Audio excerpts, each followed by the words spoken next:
Your kale plants want you to save their seeds, and so do I. Hey everybody, Chad Cruiser here with Health and Homestead. And every plant that you grow, its purpose is to bear its fruit or put forth its seeds so that it will be able to save that genetic information to the next generation. And let's just give an example here. So let's say you plant 50 kale or 300 bean plants or whatever you're planting, and I'll bet you've noticed before that some of your plants come out beautiful and some of them come out kind of squirrely and pathetic and just, they don't turn out very good. And if you were to save the seeds from the ones that do the worst, you know what you're going to be doing? You're going to be perpetuating that pathetic genetic information in those plants, or at least the epigenetic information in those plants. And so that's just kind of going to continue on through the next generations. But if, to the contrary, you save the best plants that you have. So if some of them don't do well, you rogue them, or you tear them out, you get rid of them so they're not spreading those genes, or they're not even sharing that pollen maybe with the other plants. You take those out. Well, you're getting rid of the ones that didn't do well on your property, and you're saving the ones that did, and you save the seeds from the ones that grew the best. You know what's going to happen? Over the long haul, you're going to be saving genetic information that is best for your particular locale, for your soil, for your particular microclimate, for the area that you're in. So learning to save your own seeds is so very important. So how do you save kale seeds?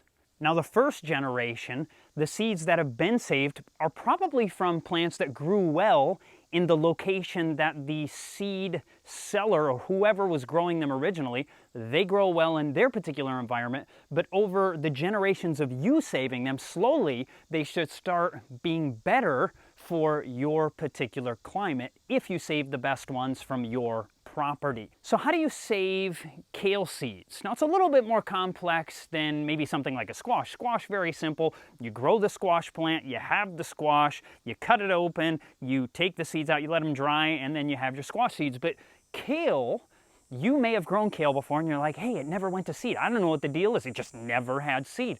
The reason is because kale is what is called a biennial. That means that kale takes 2 seasons in order to get its seeds. And it kind of works like this. So all year long, the first year, it's putting forth leaves, it's trying to get enough nutrition, and what it does, it actually takes a bunch of its nutrition and its carbohydrates and it puts them into its root as a storage container for the winter. Will Bonzal, he kind of says it like this, that these biennials are like annuals in denial. What's an annual? Like a bean. So you plant a bean and it knows it's going to die in a few months. So what it does is it just puts out all its life and it gives those seeds, and then the plant dies. And so then you have the seeds for next year.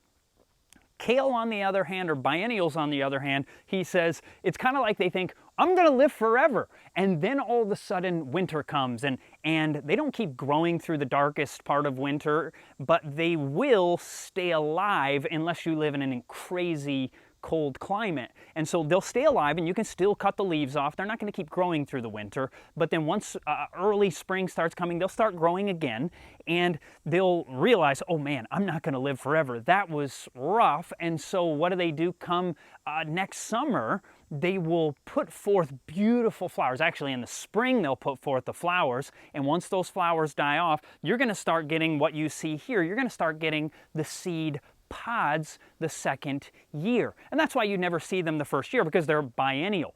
And how do we actually harvest them? It's really pretty simple. You just take a seed pod off like this, you simply twist it in your fingers, it opens it up, and there you have your seeds. It's really not that complex. It's just the fact that you have to wait 2 years to get them, and that ground needs to be preserved for them for those 2 years. But here's something to think about.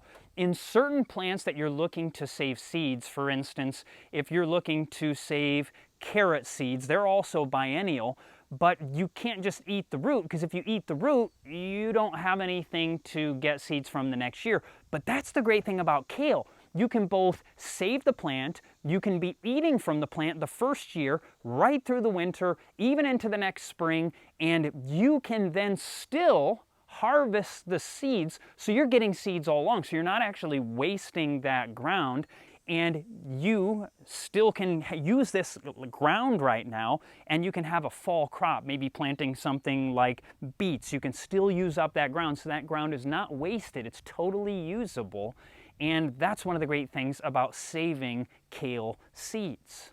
Now, a little side note, if you live in a warmer region like the tropics or even in Florida, that maybe not be properly the tropics, but you live down there in Florida, you may even save them through the winter and they never, ever, ever go to seed. Why? What's happening? Because they need that cold time of year to actually trouble them enough to tell them, hey, you're not going to live forever. In Florida, they feel like they're really going to live forever, but in a cold region like here, the cold weather will prepare them, so this year we have the seeds, whereas in Florida it will never happen. So what you could do in a warmer region, if you really want to save seeds for kale, what you can do is you can actually dig up those plants, and you'd have to put them in a refrigerator, not a freezer, but put them in a refrigerator and put them in there for maybe a couple months and pull them back out, plant them in the ground again, and they're going to realize, uh-oh, I need to put forth my flowers and ultimately my seeds, and then even in a warmer region, you're going to be able to save your seeds. Now you might be thinking, okay, I know everything I need to know. Maybe not, because these are in the Brassica family, and what that means is they're in the same family as things like cauliflower, kohlrabi, cabbage, Brussels sprouts, and obviously this is kale, but all of these plants are in the same family, and what that means, the same species rather, and being that as it is, if you have them all planted and they're all putting forth flowers at the same time, they're going to cross-pollinate, and I've shared this in another video, and you're going to get kind of a Frankenstein food. You're going to get a kohlrabi, kale mixed together, or whatever it is that ends up cross-pollinating. So you actually want to make sure that they are separated by a good distance, and the question is, how far apart do they have to be? They really need to be about 800 feet to about a half mile apart. So unless you have a lot of acreage, you're really only going to want to save seed from one kind of these particular plants. So whether it's one particular variety of kale or one variety of Brussels sprouts, only allowing one of them to go to flower at the same time. Now there's something you can do to avoid that. You can cover them by some kind of sheeting that will not allow the pollinators to come in and share the pollen between plants. So there is a way that you can still do it. The other option is you only save one plant per year. And the good news is, if you every 4 years save from one of those kind of plants, the seeds will typically last 4 years, and so you don't have to save them every single year. You could decide, okay, this year I'm going to do broccoli, this year I'm going to do my favorite kale, this year I'm going to do Brussels sprouts, and you get the idea. So saving them for 4 years will work out just fine. And another key thing to think about is you don't just save from one plant. If you only save from one plant, the genetics are going to begin to potentially deteriorate. So typical kale, you're going to want to save from at least 20 plants, unless you're growing a true Siberian kale. And Siberian kale, you can save from just 5 different plants.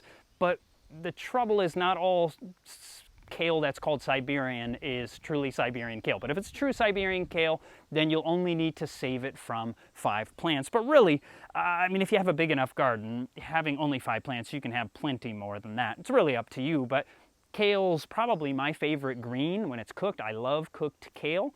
Raw kale, not my favorite, but cooked kale, absolutely love it.